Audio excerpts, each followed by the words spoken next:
Amen. Praise the Lord. Ang pinakamataas na pagpupuri, pagluwalhati, pagdadakil at pagsamba ay sa ating pinakamamahal na Panginoong Isus po lamang. Amen. Praise the And I Lord. give my double honor and respect to our dear beloved parents in the Lord. And we will never forget the blessed memories and teachings of our dearly beloved Noble Pastor Evangelist Willis Strada Almeda, and to our dearly beloved Noble Assistant Pastor Lina C. Almeda. Greetings and respect to all the beloved Almeda children, and to you, beloved brethren, newcomers and visitors. Papagpalang umaga na po sa ating lahat. Hallelujah. Ako po'y nagpupuri, nagpapasalamat sa ating pinakamamahal na Panginoong Hesus sa gintong pagkakataon na ito na ako po'y makapagpasalamat sa Kanya.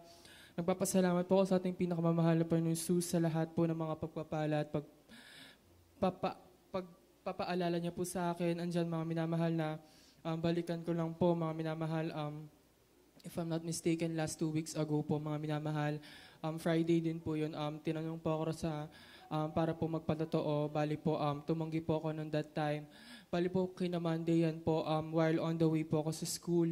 Andyan mga minamahal na, nung Monday din na po na yun, mga minamahal, bilang Kristiyano po, andyan po na, meron po tayong mga unguarded moments po, andyan mga minamahal. That time po, nung nag-aayos po ako ng gamit ko papuntang school, palagi ko pong dala po yung Bible ko. Nung time po na yun, parang gusto ko po siyang iwan, pero pinaisip po sa akin ng mahal na Panginoon na dalhin ko po yung Bible ko. And nung bago ako umalis, hindi nakalimutan ko pong manalangin. Andyan mga minamahal, ginamit po ang aking beloved lola na tinanong niya po ako kung nakapag-pray na daw po ako. Andyan mga minamahal, nalangin po ako bago ko umalis mga minamahal. Dahil kung hindi po ako nanalangin that time, mga minamahal, nung nandun na po ako, nung tumigil po yung jeep po dun sa may tapat ng school po namin, andyan mga minamahal na kung bumaba po kagad ako sa jeep, mga minamahal, baka po yung paa ko, mga minamahal, is naputol na po dahil may bumangga pong tricycle dyan. Pero sa unang panalangin pagluhod ng beloved pastor, andyan na pinag-ingatan niya po ako. Hallelujah. Amen. At nagpapasalamat din po ako sa ating pinakamamahal na Panginoong Hesus. Since ngayong week po ngayon, mga minamahal, is kakaroon po kami ng prelims. Andyan mga minamahal, balikan ko lang po nung ako po yung senior high school. Andyan mga minamahal, hindi ko po ugali na mag-review. To the point mga minamahal na one time po, nagkaroon po ng practice po for the birthday celebration po ng Mala Pastor. Andyan mga minamahal, the following day may exam ako mga minamahal for majors.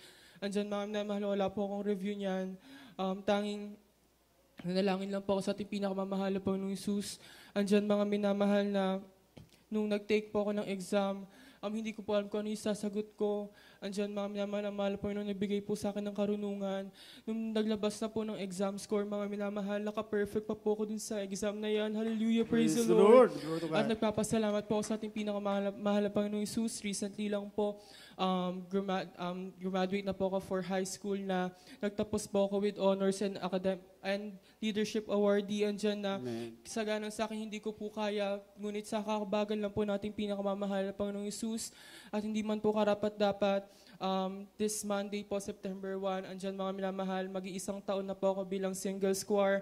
Hindi man po karapat-dapat at patuloy niyo po akong kinakahabagan at bilang karagdagan po ako po'y mag-aari ng isang makalangit na awitin para lamang po sa ating pinakamamahal na Panginoong Hesus.